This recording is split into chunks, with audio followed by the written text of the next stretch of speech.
Greetings, fellow guitar travellers. Change of venue for today.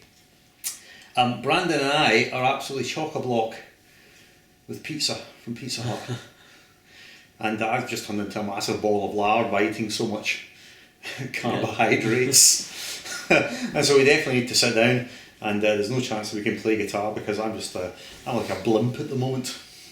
So what we're going to do is we're just going to sit down and have a chat, and we have an agenda for this discussion. I've got no idea where this conversation is going to go, what direction it's going to go, and we're just going to let it evolve, hopefully naturally, organically, and it might be interesting, it might be a pile of pig swill, but we'll see how it all goes. There was a couple of things I wanted to ask. The first thing was, obviously I taught you for a while, but I didn't really know that much about your background. So for the people at home, tell us about what's your background. I mean, when did you start playing? So I think I started with the piano when I was 7 years old, and then a few months later, when I was 8, I started off on the guitar, and then I was primarily self-taught on the guitar, and my stepdad taught me a few things here and there of what he could, and then the years went by, the hours in the bedroom with the CDs, rewinding, trying to remember, pick up everything I could, and that was pretty much it. And then I came to you. I had a couple of teachers in between, Well, of course they were rubbish. They were, and that was awesome. I'll be honest. But no, and then I came to you, and that's pretty much it. I played in between. I played, picked up the drums and the trumpet, and then I dropped that, focused on schoolwork and that kind of thing. Right. Okay. So if you started playing piano initially, what was it about the guitar that you was particularly attractive that you thought, well, I want to do guitar? There's an interesting story behind why I picked up the guitar. So my mum was seeing my stepdad, and he had bought her a Status Quo DVD. They're a UK band, and they're a bunch of old guys in their 60s now.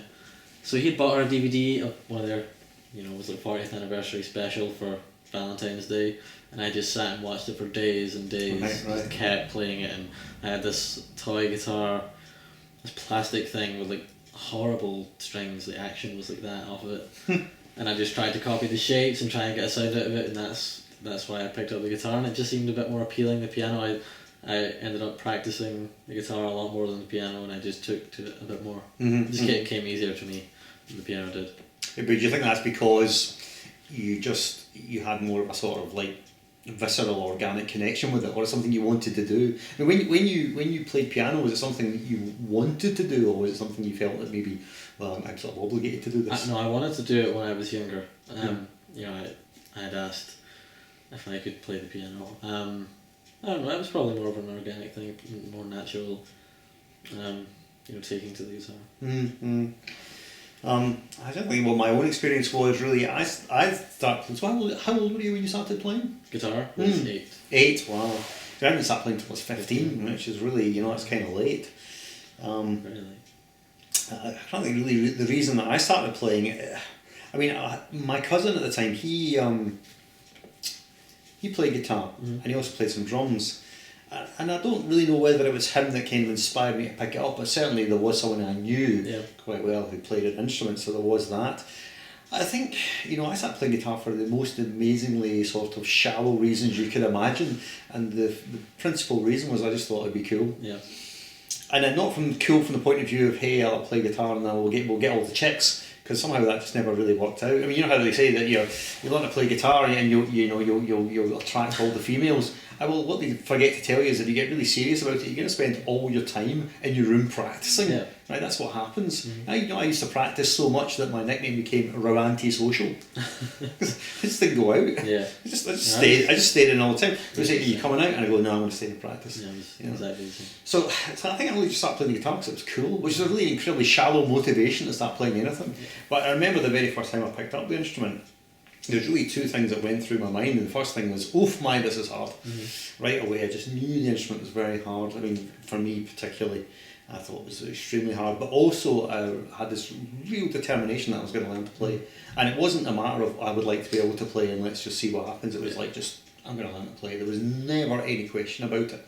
And it happened a lot of times. For instance, the first time I saw anyone play something fast, my reaction to that was not, oh my god, that's amazing, I'll never be able to play that. It was, what, you can do that on the guitar? That's possible. It's possible to play that way. I was like, okay, it's possible to play that way. I'm going to learn how to play that way. And it wasn't a matter of, I would like to learn how to play that way, but I don't think I'm capable. It was a matter of, I'm going to learn to do this. So I think it was just down to determination. So you started playing guitar when you were 8, and you got in the other instruments. You played trumpet, you played drums. Trumpet and drums. Yeah, that was. I think I played both for a similar amount of period of time, maybe 5 or 6 years, maybe 7. That's a long time. It was, but I never took them as serious as I took the guitar. I took trumpet because they were offering free lessons at school. But see, when I look back, I wish I still played the trumpet. It's such a cool instrument. Yeah, it's a very cool instrument. For improvisation. I mean, any instrument's cool. I mean, when you hear anyone play anything well, it's cool. Yeah. You know, that's what makes music so awesome. Is that it's just so vast. Yeah. And when you see someone who's brilliant at something, it's mind blowing how good that is, because you appreciate how hard it is to get that good. Yeah, that's interesting. So, I mean, I think it's probably true to say that, you know, if you learn to play one musical instrument, then it's much easier to definitely. Yeah, because ultimately, you know, everything with music is just a language. That the acquisition of the language of music is universal to every instrument. Fairly much. And all you're really talking about then is the technical means by which you play the instrument. You know, acquiring technique.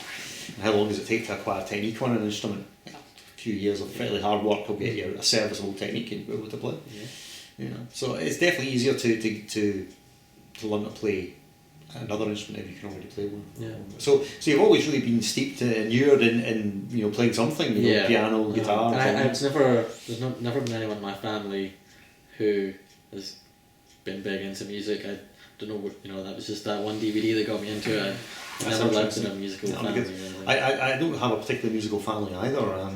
Well, my grandfather, who's dead now, he was a fairly good amateur flautist.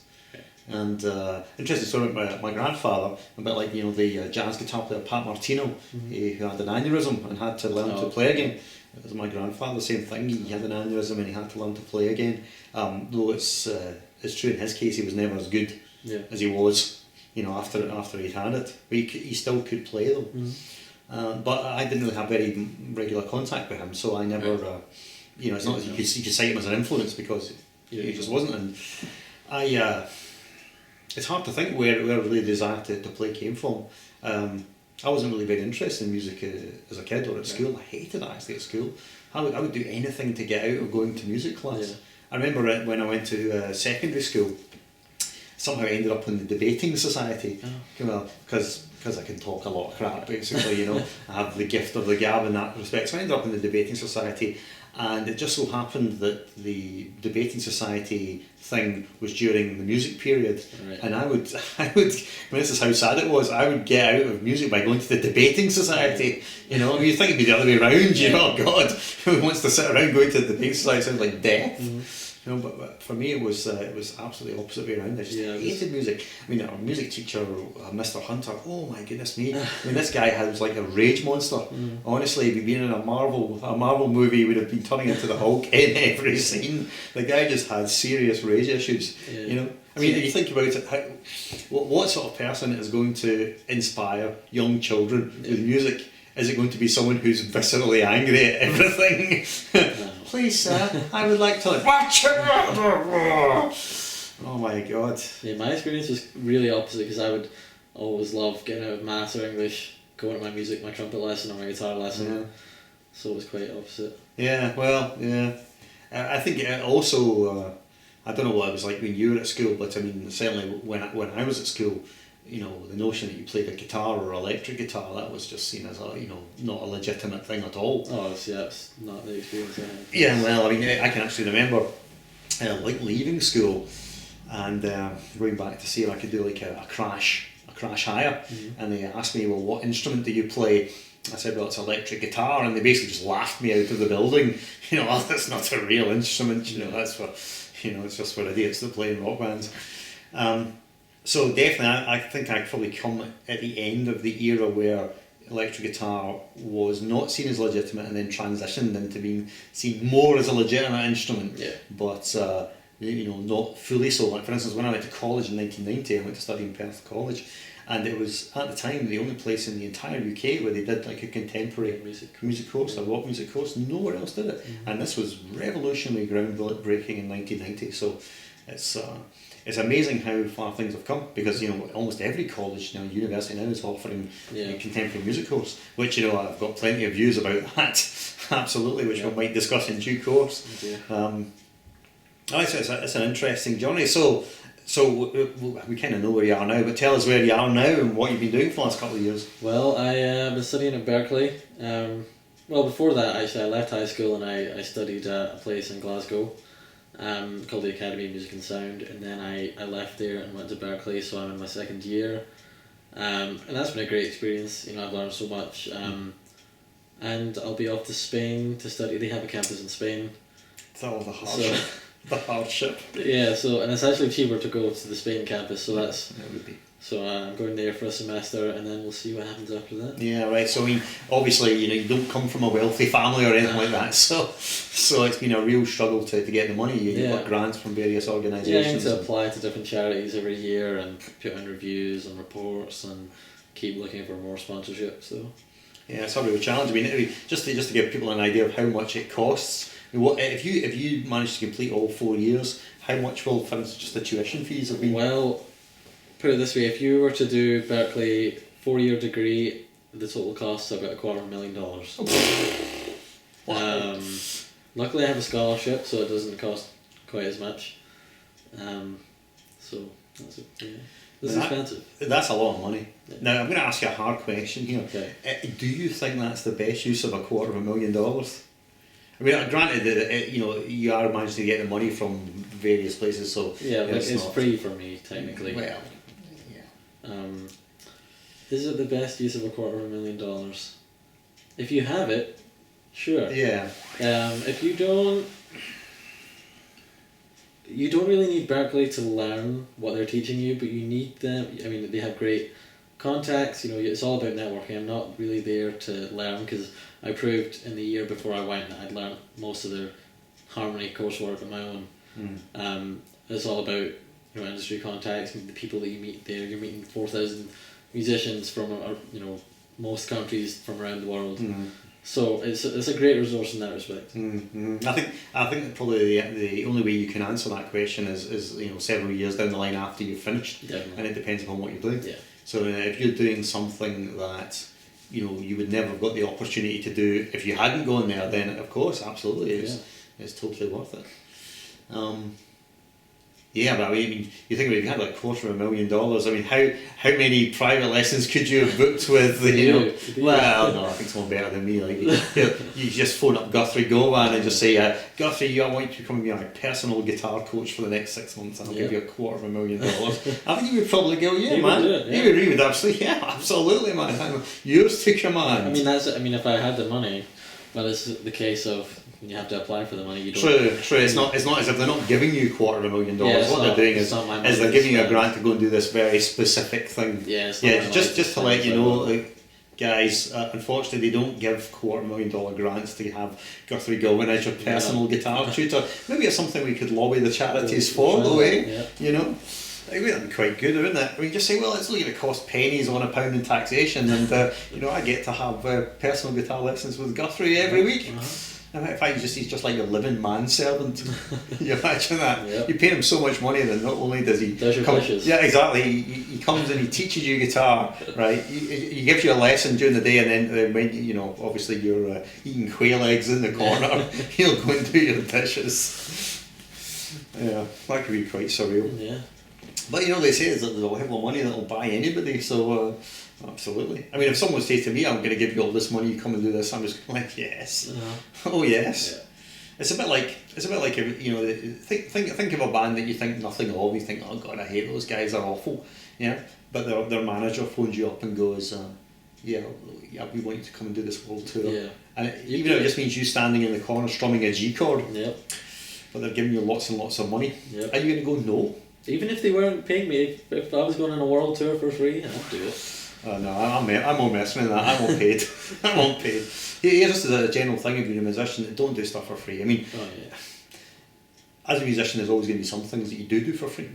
But the thing is, it's generally expected that you do things for free. And to be honest, you know, I mean, if you've already been playing guitar for what, 11 years? Yeah. You know, I mean, I've been playing for 30 years, you know. And I know what you're thinking, why is he not a lot better than he actually is, you know? No. Should be like, you know, at least 3 times better than he is. You're probably right, I should be. But the point is, if you think about all the time that I've spent practicing the guitar and all the effort put into developing things, you know, that's got a cost attached to it. Yeah. And you shouldn't be giving those things away for free. No, definitely. Absolutely not, because there's this expectation that musicians give things for free, but it's absolutely wrong. Because if you think about it, you know, even the guy who cleans up a venue at the end of the night, the janitor, he gets paid. Yep. If they don't say, come and do your stuff for free, man, you just tell them, piss off. Yeah.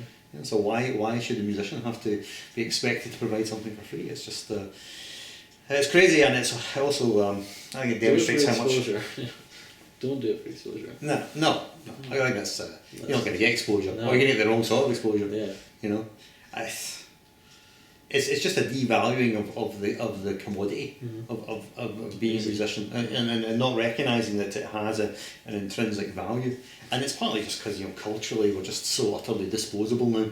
Everything's disposable. Nothing is really valued for what it is, or given an accurate sense of worth. It's like we know the price of everything and the value of nothing. Yeah.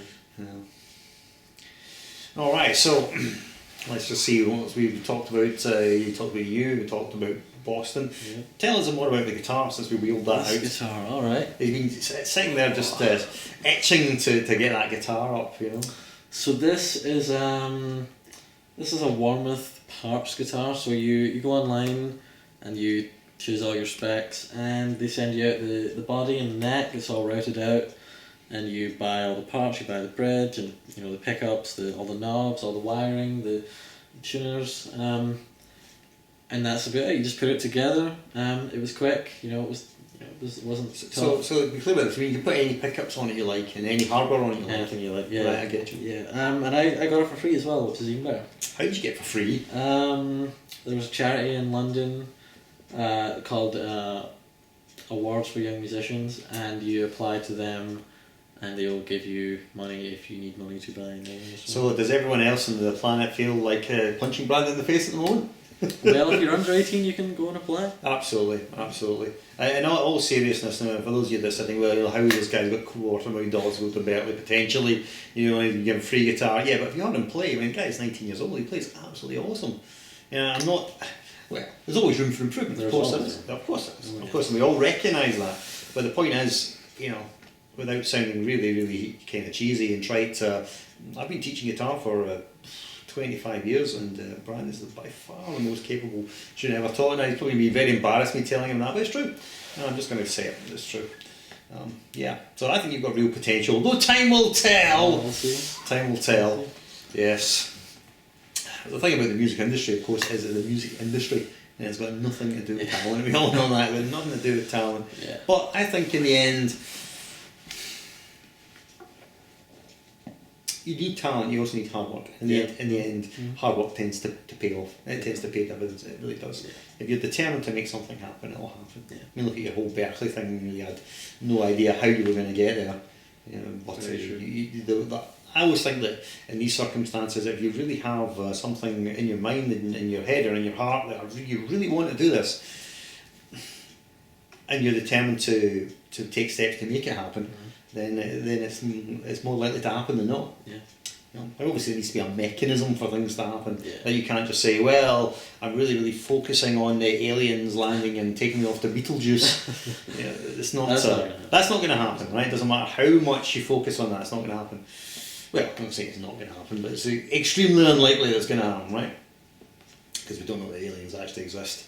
Maybe they do. Statistically, they probably do. Oh. Yeah, statistically, the universe does actually exist. But you know, the point is, it's got to be a goal which is achievable. But nevertheless, I think if you focus on the goal and work towards it, you're going to get them more likely than not. So, I think that's all I'm saying is the value of hard work and perseverance, and don't give up on things, and don't let people tell you that something is impossible.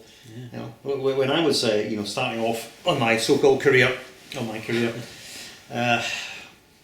my stepdad at the time, you know, I mean, he had the very typical reaction of a lot of, you know, fathers is like, well, son, you know, that's not a real job. What you actually going to do?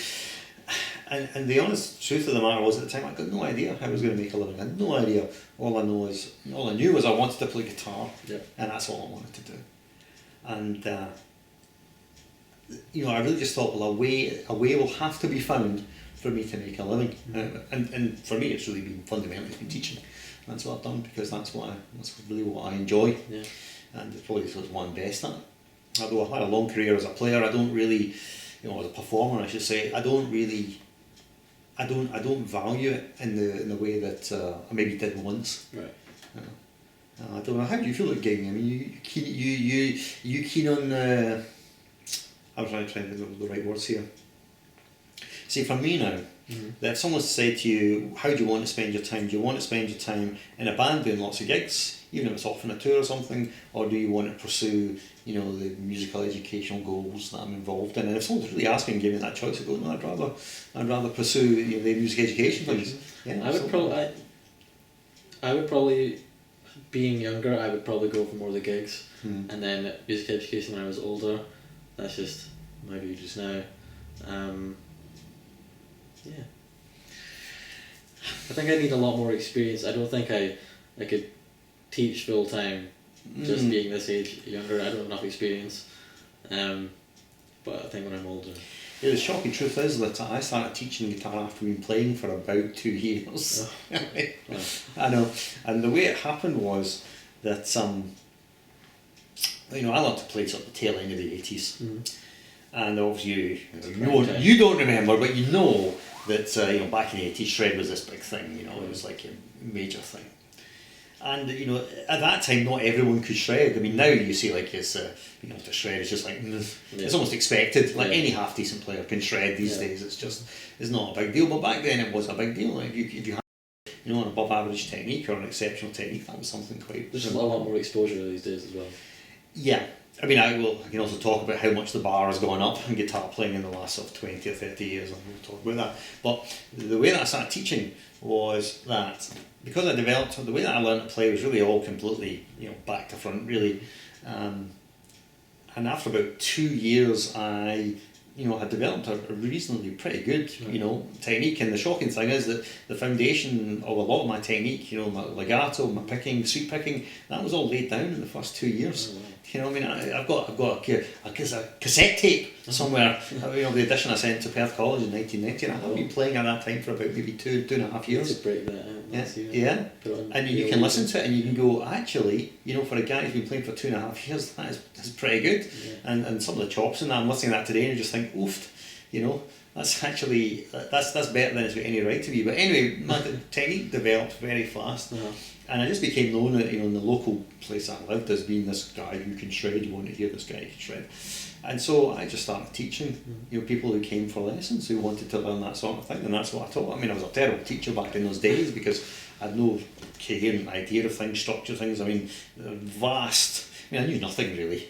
I knew nothing about music, mechanics of music or anything like that. I just had these chops, and that's what my lessons were. I'll show you how to play this lick, whatever.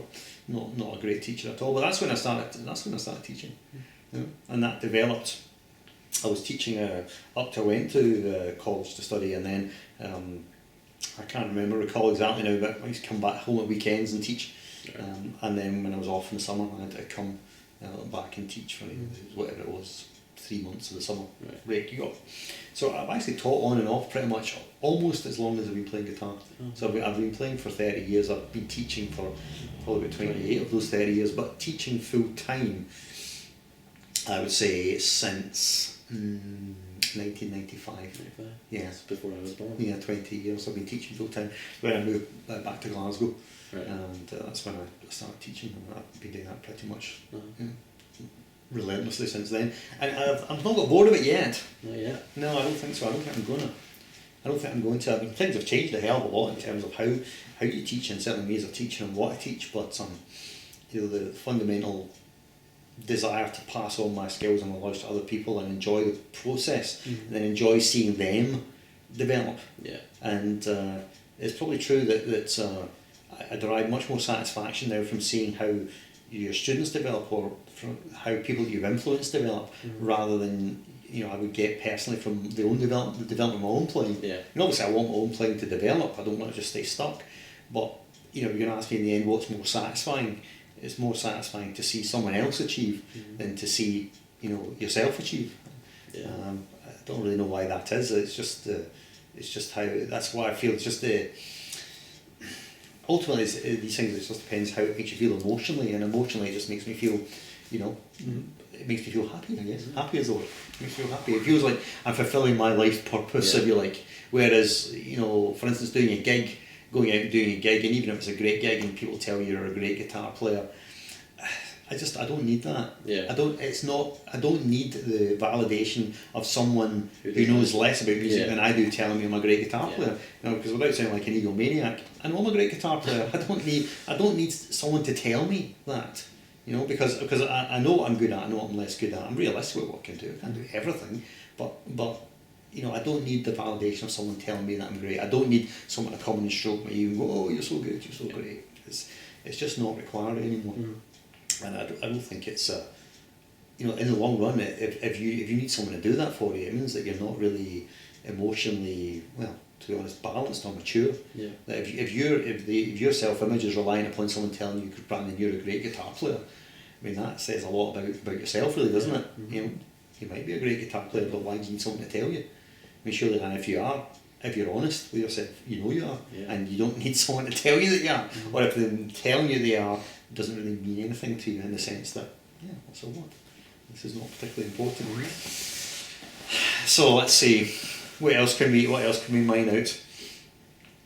So I don't know, like, so when you were learning, apart from Status Quo, who were your influences? I'd say Status Quo were constant, maybe for like 3 or 4 years. Didn't listen to anyone else. Wow. The only band I listened to. You must have wanted to play every Status Quo song. My mum will tell you that as well. She knows how to play every Status Quo song. I mean, every Status Quo song is the same. It's just 3 chords. They're all blues. That doesn't matter, man. Let me see. It must have been Gary Moore, some Slash, which looking back is kind of embarrassing. Why do you think so? We'll not go into that. Throw a veil over that, insult all the Slash fans. Let me see. Gary Moore, Slash, Led Zeppelin, your typical 70s bands, AC/DC, Led Zeppelin, that kind of thing. And then maybe, actually, when my cousin got into guitar, so I must have been 13, around about 13, 14, and then my cousin picked up the guitar. And he introduced me to Dream Theater, Guthrie Govan, a bunch of all like Shred. I'd never heard anything before. My cousin showed me it, so that's what got me into there. So I can credit him for that. And he still plays guitar. I think he's 22 now. 22, 23. So that's mainly his fault that I'm into the whole Shred thing. Right. Okay. And I just happened to really like it and start pursuing it. Jason Becker, Sean Lane, those guys. I remember getting a hold of Jason Becker's solo album called Perpetual Burn. That is a beast. I mean, that's one of the best neoclassical albums. That's got to be up there. There's a couple that I really, really rate. And obviously, Rising Force. Rising Force. You can't talk about neoclassical guitar player without just saying Rising Force. Yeah. I mean, and Tony McAlpine. Tony McAlpine is first one. I also really liked Vinnie Moore. I really liked Time Odyssey. Meltdown was good as well. Meltdown, that's more of a blues rock thing. Blues, yeah. But yeah, I mean, obviously Vinnie Moore's first solo album, which is Mind's Eye, is picking chops and that are immense, Yeah, I mean, I think my path. I mean, my path's kind of a bit embarrassing to relate, because when I started playing guitar, the sort of stuff that I learned was the stuff I listened to at the time, right? And the stuff that I used to listen to back into the 80s. You're really I'm going to embarrass myself here and tell you what I used to listen to. I listened to U2, and this is obviously around about the sort of war, Unforgettable Fire period. Yeah. It's on 1984 or 5. I've never really listened to U2. Well, I mean, it's I've still got a fondness for those records Right. because I think the songwriting on those records is a lot stronger than anything they produce subsequently. Yeah. I don't. I mean, I think U2 are an example of a band who's got less creative as they've gone on. And the bigger they've got, the worse they've got fundamentally. You're never going to hear anything as powerful or inventive as, say, Pride. Right. You know, Pride in the Name of Love, which is it's just a great song. Mm-hmm. It's got a great song, great guitar part, great vocal performance. It's just a really great song. And you just don't hear anything like that now. And I know I'm going to sound like, oh, we're better in my day. We're better in my day. Oh, the sun was brighter back into 80s. I know it always sounds that way, but I think that artists always have their creative peak that they reach at one point or another, and they never surpass it. Yeah. They might get sometimes closer, but no artist, once they reach a creative peak, really surpasses it. I mean, for instance, you wouldn't say that Stevie Wonder has produced anything better than, say, Songs in the Key of Life. Yeah. He's never produced anything better than that, and he never will. No. You know, well, that's his creative zenith. You know, and that can't be surpassed because it's just genius. There's on an every interesting level. fact. We use for most of the harmony classes at Berkeley. We use solely Stevie Wonder tunes for analysing because they're just so full of everything. You I know. The guy's a genius. I mean, I think at that particular point he couldn't write a bad song. It was impossible. In fact, it was just impossible for him not to write something brilliant. You know, it just flooded out of him in that period. Yeah, I would say if you really wanted to analyse tunes to get a grasp on theory, his tunes are the ones to look at, especially for different types of modulation. You know, there's really a lot of information in there. So getting back to the crap I used to listen to when I was a teenager, Yes. it was U2, The Cure, who are still going. Yeah, well, this is all part of what was called at the time euphemistically the new wave rock. Right. And that's what it was called then. You know, it was back before U2 were a supergroup. So it was U2, The Cure, Echo and the Bunny Men, Simple Minds. The band you never heard of. No. These guys were honestly at the time massive. A lot of these bands are still going. It was music of that sort, right? And that's the stuff I learned to play. I learned how to play those songs. But what I realised after being playing for quite a short length of time was I realised that all the songs I was learning was fundamentally just a combination of the same things I already knew. You know, so I learned some 3-chord songs and then learned another 3-chord song, which was the same 3 chords. Yeah. I'm just thinking, well, that's not really making me... I'm learning more songs, but I'm not getting any better. Yeah. And then my journey to the dark side began with, I remember I've been playing guitar for about a year, going down to have a jam with someone, the singer and this other guitar player, and it was a typical thing in someone's house here and trying to form a band. Yeah. And I've been playing for about a year.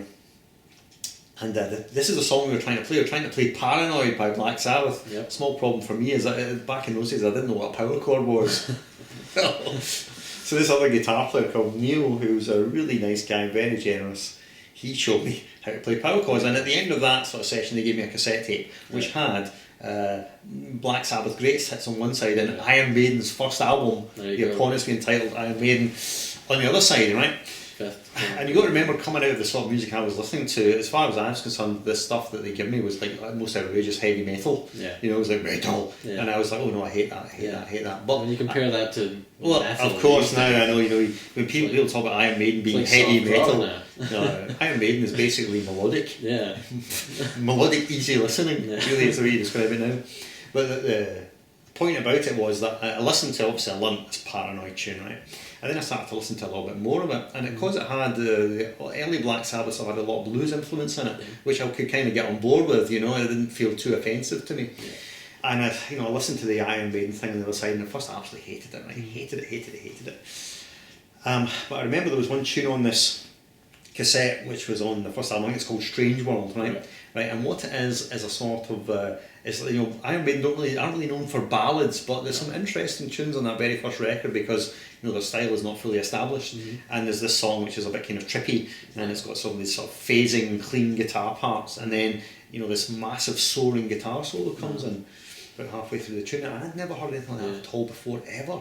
And I was just like, wow, the impact of that just hit me like a ton of bricks. Was like, the guitar can sound expressive like that. Because it hadn't really occurred to me before. Because the music that I listened to didn't really have guitar solos. You know, not like that anyway. You know, like a full-on sort of epic rock thing. And when I heard that, I was just like, wow. And I found myself listening to more and more of that record, until eventually I'd listened to the whole album and I was starting to love it. And then I started getting into loads of Maiden, Black Sabbath, AC/DC, Rush, you know, a whole bunch of stuff that came out of that. It's funny you say the Iron Maiden aren't really known for ballads, because my favourite Iron Maiden song is actually a big ballad, and it's called Wasting Love or Wasted Love. And the music video is so cheesy, but it's just this powerful, big, almost anthem type song, and there's fire in the music video when they're like in dungeons or something. Of course, It's they're always in a dark dungeon. and, it's the greatest, my favourite Iron Maiden song anyway. And the solos are amazing in it. Well, I mean, Iron Maiden are very easy to parody because they are incredibly formulaic. But on the other hand, they've got a formula which is massively successful. Yeah. Same with Stays Cool. Absolutely. Three chords. Absolutely. They had an album at one point, basically taking the mick of themselves. It was called In Search of the Fourth Chord. And they were making fun of themselves. It's just the same as the first chord. That's right. It's 1 4. No, did they not occasionally use 4 chords? Oh, probably. They probably did. Yeah, it's just this well-known thing though. That they Well, yeah, but I mean, you think about the harmonic basis of all Western music is really 1 4 5 in it, Yeah. and it's the harmonic basis of blues, which they are. is really what Status Quo is taking, and they're drawing from that well, aren't they? Mhm. Yeah. I mean, it is just like a geeky music theory thing, right? I mean, the blues is 3 dominant chords, Yep. right? Now, you don't get 3 dominant chords in a single key. Right, so you've got your blues in A, it's A7 and D7 and E7. Yep. Now, strictly speaking, every time you change chord, it's a modulation from one key to another. But yet, when You play the same scale. yeah, no, that's right. When you think with how it doesn't make any sense at all, you've got these 3 chords which are not diatonic to each other, don't occur together in the same key, and the scale you play on top of it, like the minor blues scale, it's wrong. Yep. It's totally wrong. So the chords make no sense harmonically, and the scale's totally wrong. Yep. And yeah, it sounds awesome. Yep. Why is that? No idea. Why is that? I've got my own theories about that. Right, my theory about this is blues is a 1 4 5 thing, right? Right. Those dominant colours. But if you were to treat the dominant colours on the chords just as an extension of the chord, like a colour that you placed on the chord, Yep. then it would still be possible to view the chord relationships as being diatonic. Yeah. Because we still do talk about a blues in A, even though we all know it's not in A. No. It's not blues in A major, is it? No. No. So that's the way I think about it. It's a 1 4 5 structure. It's a diatonic root structure, and all you're doing is overlaying like a non-diatonic colour on top of it. So although when you analyse it from a technical point of view, sure, there's a key change every time the chord changes, you don't perceive it that way. The ear doesn't perceive it that way. Yeah. You still perceive A as being the tonal centre. Yeah. No, maybe not a diatonic tonal centre, but the tonal centre nevertheless. Yeah, you wouldn't think of the A as being the 5 of D. No. No. But here's a little interesting thing about it, right? And this is just the sort of vague ramblings that I have about things. You can put a sharp 9 on a dominant chord, right? Right. So why does that work? It doesn't really, but it does. It doesn't really, yeah. Well, the thing, this is what I think about it. If you had like if you play like an A blues scale or an A minor pentatonic over an A7, right? Then there's a clash between the C natural and the C sharp, right? Yep. So the C sharp is in the chord and it's the major third, Yep. and the C natural is the Technically, you can play. it's the minor third, Yeah. right? But if you take that C note and you respell it enharmonically, if you respelt it as B sharp, then it would be a sharp in ninth. Yeah. So technically, when you're playing dominant 7th with a sharp 9, you can just play Aeolian over it. Because you're introducing that minor third. I would say no. I would. Well, I don't think so. I would do that. No, I wouldn't do that. No, well, you can do that if you like. But so my thing is, why does the blues scale work on that A7 chord? It's because it implies A7 sharp 9, because the sharp 9 is enharmonically the minor third, which is within the scale. So that's what I think about it sometimes. But what about the flat 5? What about that? Where did that come from? I mean, who in the right mind thought this is a good note to put in the scale? Yeah. The most dissonant note we've got, the Diabolus in Musicus, the flat 5, I'm going to stick this in the scale, it'll be awesome, it'll be tremendous. Yeah, that's weird. I know. So there's lots of things in music that shouldn't work. Yeah. Computer says no, computer says no, shouldn't work, but it does work. So what does that really prove in the end? It's all relevant. Well, I think what it proves is that music theory is an intellectual attempt to understand how music works, which has limitations, because ultimately if something sounds good, then it is good. Yeah. And that's the case, isn't it? If something sounds good, it is good. It doesn't really matter what the book says. It's up to the individual. It does. And the interesting thing about things like consonance and dissonance is that is a completely subjective thing that moves over time. Like, for instance, do you think a major seventh sounds dissonant? I do. Do you? Yeah. Like a major seventh chord? If you play a root position major seventh chord, I don't think it sounds very nice. On the guitar, at least, it's a very ugly sound. I would need to play it, up higher, maybe a different version. So what you're objecting to, the interval of the major seventh? Yeah. I don't. If you're playing C to B separately, that's very. Or that interval is quite dissonant. It's very. I always used to, when I was learning, I always used to get that confused with the minor seven, just because it sounds bad. Right, interesting. Yeah, to me that sounds okay. Really? Yeah, that sounds okay. But I think my perception of dissonance now has got to the point where nothing really sounds very dissonant anymore. The only thing that sounds a bit dissonant is a major third on a minor chord. That sounds a bit dissonant to me.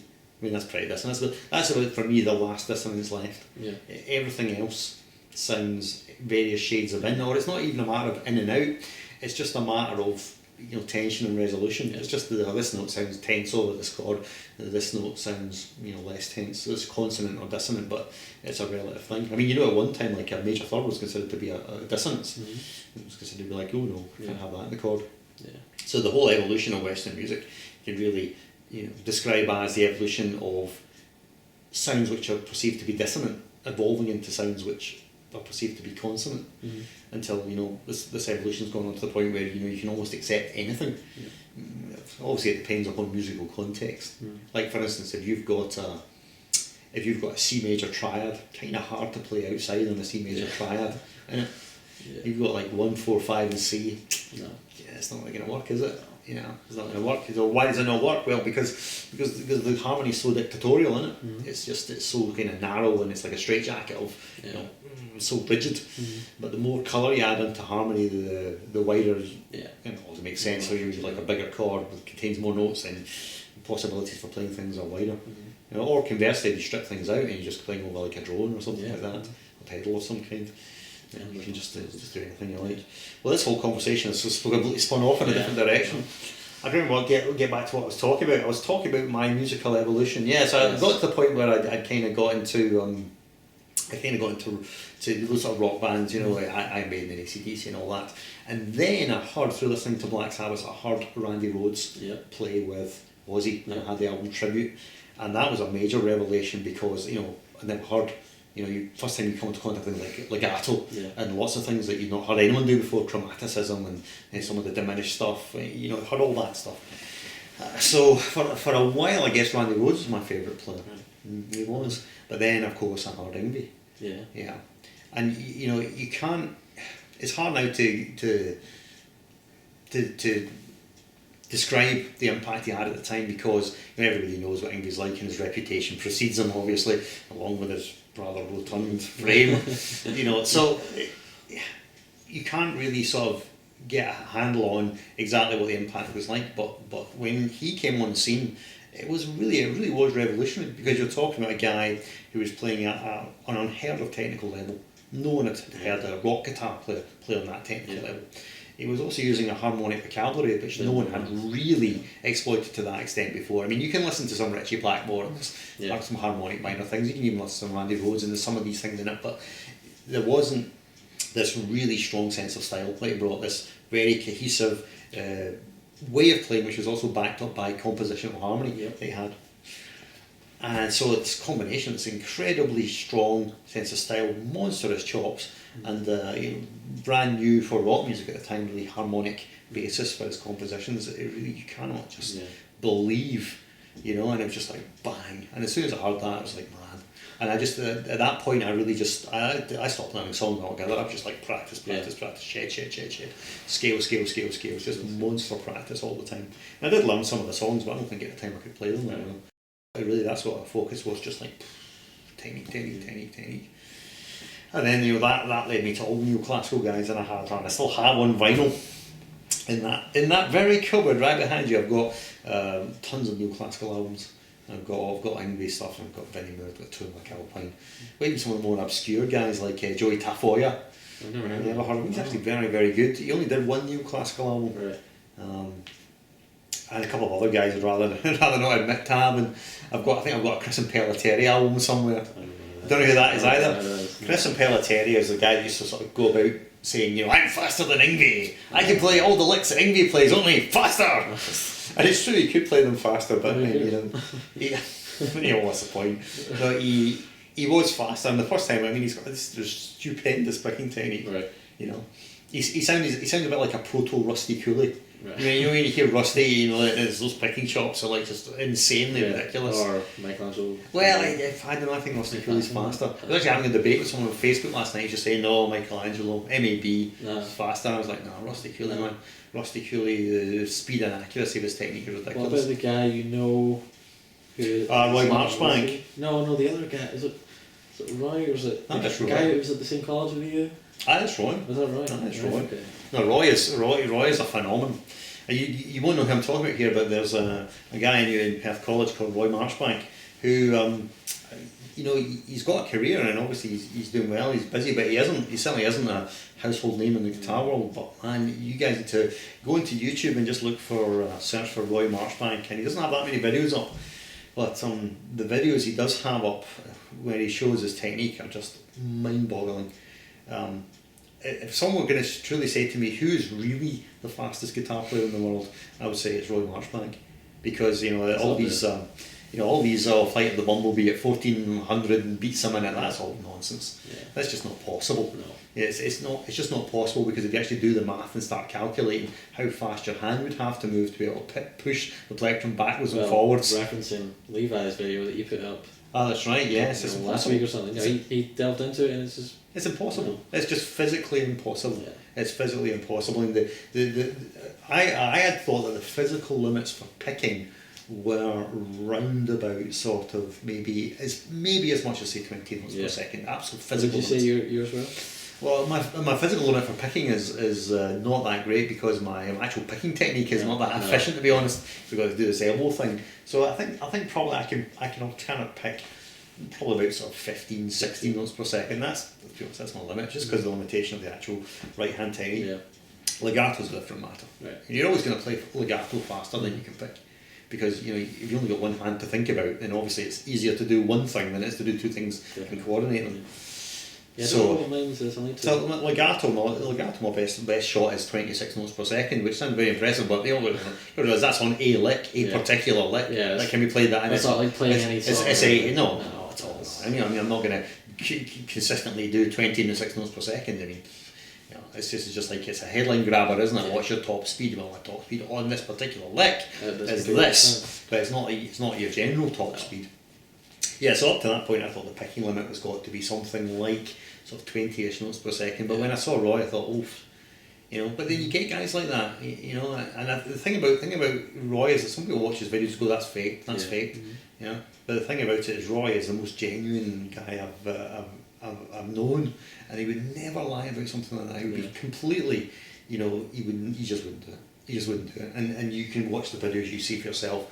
And you can understand how he can play that fast, because his efficiency is just it's incredible. It's all in the thumb. Absolutely. I tell you another guy with an incredible efficient picking technique, Chris Brooks, the Australian guy. Oh, he's really good. He's a beast of a player, and he's got a video up on YouTube with his just demonstrating his picking technique, And he's from the Ingve school, but it's more efficient than Ingve. It's super.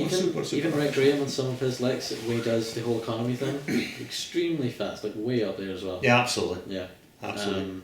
I think Sean Lane and Guthrie Company had somewhere around 16, 17 notes a second. Mm-hmm. And there's a whole website dedicated to figuring out what the limits are of all the greatest. Well, the thing is that people say, well, this is the limit, and then someone will come along who redefines what the limit is. I mean, let's be honest. If you'd been around, say, 30 years ago, you'd have been the fastest guitar player in the world. Yeah. I would have been the fastest guitar player in the world. The thing is that we've been born in some other generation.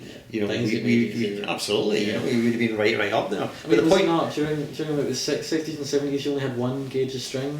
There were like 13. They would get much thinner gauge of strings. It makes it easier to play. Of course. And there's also effects and processing and compression and exactly. So it makes it a lot easier to play.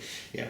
Well, I mean, I think the whole point about that is you not only is it impossible to go back in time, you got to realise that you couldn't just transfer yourself back in time like that, because if you did, say you'd been born 30 years earlier, then you would have been a product of that surrounding culture, right? and that surrounding culture wouldn't have included Guthrie Cove. Yeah, exactly. Right? So you would have been playing within the limitations of what people thought were possible. Yeah. And that's why, progress is incremental over time. Mm-hmm. And so the way you play, you're a product of the generations of players that have come behind you. And you wouldn't have reached the level that you're at if it wasn't for the guys coming behind you. Mm-hmm. The same way you stand on the shoulders of giants. Yeah. And that's why for me, I'll tell you the story for me, because obviously I came out, of the learning to play in the 80s, where, if you could shred, that was enough. Yeah. It was enough. Mm-hmm. And when I started my YouTube channel, I looked around at some of the guys, and my God, these guys are just, not only can these guys shred like beasts, Mm-hmm. they're harmonically incredibly aware. Yeah. And they've taken the best out of this whole thing of the 80s. They've just incorporated that seamlessly into their playing, and they're now including, being able to play through changes and modulation and good harmonic understanding. So it's not just like, blasting away on a harmonic minor scale. It's like, no, we can play through modulation. We're like super tasteful. We've got tone. Yep. That's something like Alex Hutchins. Oh yeah. I mean, combination of everything. Alex Hutchins, and actually there's a video on YouTube. It's Greg Howe jamming with what's the guy's name? He's a new fusion guy. He's on Jam Track as well, and he has all these. It's Tom. You're talking about Tom? No, not Tom. He has all these the string section when he's shredding. I forget his name. It's not Leonardo Guzman. It's I need to find the name. But there's a jam with him and Greg Howe on YouTube, and this guy absolutely destroyed. If there's someone, and Steve Vai recently posted about him as well recently, if there's one to watch, is this new guy coming up, because he's absolutely amazing. I mean, it's quite terrifying to think he destroyed Greg Howe, because Greg Howe's a player who has got a hell of a lot better. He blew him out of the water. Wow. And he's not, technically professionally, he doesn't play fast, he doesn't do a lot of alternate picking, but he just, the way he phrases things, his ideas, his motifs, his tapping stuff as well, is incredible. See, it's just so many guys. Yep. So when I started up my YouTube channel, I was pretty intimidated because there's all these guys who can do all the things that you can do and better than you can do, and they've got all these other things as well. I'm just thinking, oh my God. Mm-hmm. But it motivated me to practice. It really did. I practiced in the first couple of years I set up my YouTube channel. I practiced, probably as much as I'd ever practiced. Mm-hmm. And I think Daniel Gottardo. That's his name. Okay. Daniel Gottardo. Okay. Yeah. And I think when I was posting lots of videos, my playing was as good as it ever Yeah. was. I mean, I was having most of last year off, and it's not great at the moment, to be honest. Yeah, it's terrifying. So, I mean, here's a conversation we can have. So, if there's a title for the all-round best electric guitar player in the world, what do you think? I know what I think. What do you think? I think it's Guthrie. I don't. Oh, okay, interesting. Right, okay, so let me put my case. I'll put the case for the prosecution, and then you can put the case for the defence. There are undoubtedly guys who play any particular thing that Guthrie does better than Guthrie. Yeah. Right? But I don't think there's anybody that can play that range of things as convincingly as that. That's very true. And I don't think I've ever heard someone who's as stylistically versatile as that can sound utterly convincing in whatever genre they switch to. And also the tonal control over the instrument. It's not just the raw technique, it goes without saying, of course. Yeah. But it's the things that are impressive to me are not really necessarily the chops, even though they're amazing. It's the stylistic understanding, and it's the control he has over the instrument. Yeah. That feels like it's just an extension of himself, rather than this sort of conduit. Yeah. This is a hard thing to get across, but I've been thinking about this a lot lately. Yeah. The guitar as an instrument, what is it? I mean, what the guitar is a conduit for you to express your musical ideas or personality. Yeah. So you can't do it without the instrument, so you do it with the instrument. And what should happen is, you should have a musical idea, and it should come through the instrument and come out of the instrument. Right? But the way that you learn to play the guitar puts a barrier in front of that, because you need to learn to play chords and scales and licks and runs, and then you have to learn all the theory and all this fits with this and that fits with that. A ladder to play. And in the end, or it can potentially become an actual barrier to you expressing the musical idea that you actually have. Yeah. Because the way in which you learn to play the guitar, even though you need to do it this way to learn the instrument, prevents you from expressing the thing which is really truly part of your musical personality. Yeah. So you're playing stuff, but it's not authentically you. Mm-hmm. Do you see what I mean? I do what you mean. Yeah. So let's just say you've got this really hot lick that you've worked on for ages and you play it really well and you play this lick. Now, is that really you? Is that your musical personality, or is it just a thing? Is it just a thing that you've like you say, it's like a facade. It's like something you've erected, and you're saying, look at this shiny thing. It's wow, it's dazzling, it's impressive. But is it really truly you? What would happen if you played and what was truly you was just you to go, down? Yeah. That's because that's what I hear and that's what I feel, and this is what I want to play. And one of the things I've tried to do much more lately is to try and connect with an authentic internal musical personality, right, and try not to let the instrument get in the way. And it's incredibly hard to do. Mm-hmm. It's really hard to do because you've got all this knowledge of the instrument, but you realise it's actually preventing you from playing or saying the thing you want to say, and you end up just going blah blah blah blah blah. Lick A, lick B, lick C. This thing you've learned, and it's all fine, but it's not really part of your true musical personality. So get back to the Guthrie thing. I just cannot think of anyone who does it better all round. I agree with that.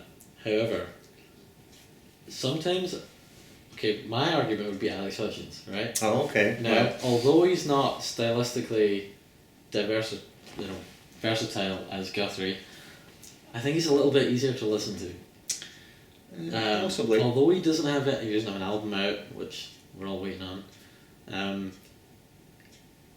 It's just a little bit more tasteful sometimes. Mm-hmm. Guthrie sometimes just goes all out, and it's just sometimes it's not needed. Sometimes when you listen to Alex Hutchins, it's just always tasteful, And I admit that Guthrie can do everything. He can play whatever he wants to play as soon as he wants to do it, whenever he wants to do it. But although Alex is kind of stuck in the rock fusion thing, and he does jazz as well, I find him a little bit easier to listen to. Mm-hmm. So that's just like a matter of personal preference. I mean, I think to a certain extent I would agree with you that when that Alex is always going to play something melodic and beautiful and controlled and appropriate. It's always going to be something when you're listening to him, you're going to think, I need to learn that specific bit. Right. But when you listen to Guthrie, sometimes it's like, oh, he's doing that again. Right. Okay. Well, I think you probably know more about the playing of both those guys than I do, to be honest. Yeah. Because we went to a clinic with Alex Hutchins, didn't we? Yeah. He was a lovely guy. A clinic with Guthrie as well last year. Yeah. If you tell that story. Yeah. So Guthrie, he turned up at Berkeley, February 2015. So I was in one of my guitar classes, and he just turns up at the door, and then what happened was everybody just left. And it was just me and Guthrie, so we had a little jam. I don't know why. Someone even in the class didn't even know who he was, and this was a rock improvisation class. I find that hard to believe. So everybody left. It was just me and him. So we had a jam, and then he did a concert that night with John Finn, who's a teacher at Berkeley, and then he did a master class the next day. Hardly anyone turned up. We were in this venue that seats about 2,000 people, and maybe 20-30 people showed up to it. But that was great to have that one-on-one kind of thing. Mm-hmm. You played a couple of his tunes. Played a couple of the Aristocrats tunes as well. And when you're sitting front and center right with him, it's incredible. Just analysing what he's doing, you really get a sense of how he's thinking about the guitar. Mm-hmm. I find that incredible. You told me there was like 1,000 guitar students in Berkeley. There was 4,000 musicians, and 1,000 of them are guitar players. So it's pretty packed. So out of 1,000 guitar players, only 20 turned up to see Guthrie? Yeah, at the most 30. I mean, what was the explanation for that? Well, actually, it wasn't very well advertised, and it also said by invitation only. And I actually went and asked about it, and they were like, "Oh, that was like a misprint or something." So that's probably why. So we're getting one of the greatest, arguably the greatest electric guitar player ever. Or alive, right? Yeah, right. So we're getting this guy in, but don't come. Yeah, You'll hate that. You'll hate that. You as guitar players who want a career as a guitar player, don't come and see this guy because obviously, watching this guy is not going to do anything for you at all. No, it was pretty. It wasn't very well organised, but I think it was kind of a last minute thing. It was like arranged in the last 2 weeks because he was just recording the new Aristocrats album in California, and he was doing a clinic in New York, so they decided to get him down for a couple of days. But no, it was a great experience. And then we also actually had last semester we had Steve Lukather come in from Toto. And we had awesome. Joe Walsh from the Eagles. He was there. He didn't really. Both of them, they never played guitar. With Steve Lukather, it was a Q&A, and we just learned, got to hear some of his amazing stories from with Michael Jackson and all the records that he's played on. And then with the Joe Walsh thing, it was more he just kept rambling on about music has lost its mojo. We must instill the mojo back. But, well, maybe with the greatest respect, it's not music that's lost its mojo. I don't know. Stuart told me that you did some version of Hotel California. On YouTube, I just put up the solo. I just played the solo. No, on Facebook actually. It's weird. If I put a video on YouTube, I'll get a couple hundred views. But if I put up a video on Facebook in a day, it'll get 2,000 or 3,000 views. That's crazy. Which is weird. That's weird. People. It's easier to view it if you just put it on Facebook. Yeah. Rather than for them to click the link and then open YouTube and play. Right, maybe I should put my videos on Facebook instead of YouTube, or maybe as well. Because it travels faster, and there's more views, there's more shares, people comment quicker. And more quickly, right? That's interesting. Yeah. Doing that. You should do that as well. Put my back catalogue up there. Yeah. Spam 300 videos. There's definitely. That's what I've been doing recently. I did a Sean Lane cover as well. A couple of weeks ago, we got 2,000 or 3,000 views in a day. Did you put them up to YouTube? Some of them I don't. Some of them because it's not. There's no point because it's not going to get anywhere near the amount of views that Facebook is going to get. Which is interesting because I have maybe 220 something subscribers on YouTube. Then the amount of friends I've got on Facebook from being at college here. It's way more than college that. Yeah, I can see that, and then it's people that they'll know. Yeah, exactly. Sort of thing. I can see how that makes sense. Facebook somehow has a lot more exposure. Well, which I'm finding. Well, you see, the thing is that some people live their lives on Facebook, but they don't really live their life on YouTube. You see, I mean, they go to YouTube to watch something to dip into, but it's not a place where they are. Yeah. I mean, the way that social media is, that people, they live their life on their Facebook account. Yeah. They do, and so something comes out and you can react to it, almost instantly. Yeah, so I see how that's going to work. I'll have to take that as a hint to tips. I put my stuff up on Facebook. How do you upload your video onto Facebook? It's as if you're uploading a photo, but you just click the video. Right. Has it got an upload limit though? Because some of my videos might be pretty chunky. So. No, I think I've put up 7 or 8 minutes pretty comfortably. I'll need to see what the final size is that it'll take. I don't know. I've seen hour-long videos on Facebook. Well, so you should fair enough. Yeah. Fair enough. I mean, these companies have just got pretty much unlimited server capacity now, don't they? No. Okay, that's cool. That's cool. So you got to jam with Guthrie then? I did. Yeah, it wasn't long, but it was cool. Yeah. What did you play? What did we play? Oh, it was a year ago. I think we just noodled. Had solo trading, trading licks or whatever. I don't really remember. And what was it like otherwise? He was a really nice guy. I got a picture with him at the end, and he was very, very humble and very quiet as well. Very reserved. And he's smaller in real life than you actually think. Everyone thinks he's tall, but he's tiny and very, very skinny, very frail looking. But no, he's a nice guy, and he was willing to listen to everything I had to say. Right, interesting. Well, that's amazing. Absolutely amazing. I'm still mind boggled that that Visit by Guthrie attracted only 20 people. Yeah. It's just it's insane, isn't it? I mean, it's just something there's some sort of equivalent. It's like it's like a Visit by the Queen and only the dog turning up. Yeah.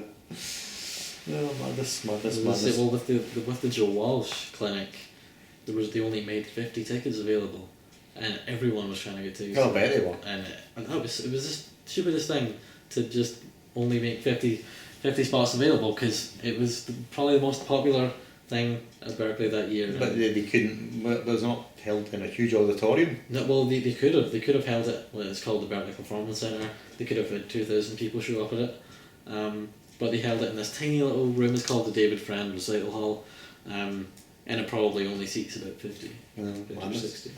That just seems kind of crazy. It was- You're going to bring all these massive names, and people just want it. If nothing else, they want to see them before they go. Yeah, uh-huh. You know. Yeah. Well, these guys are not getting any younger. But how old is Joe Walsh? He must be in his 70s. Yeah, I think he was 70, 71, 72. Yeah, it was the same as Steve Lukather. They had him in this tiny little room. Everyone was trying to cram in. They could have had. Nuts. It was stupid. People weren't happy. Yeah, I think the organiser just going, who is this Steve Lukather guy? I've No. never heard of him. Did he not just play with that band that one time, had that one hit? He'll not attract anybody. No. Let's just forget it. No. Let's forget it. Steve Lukather played on Beat It.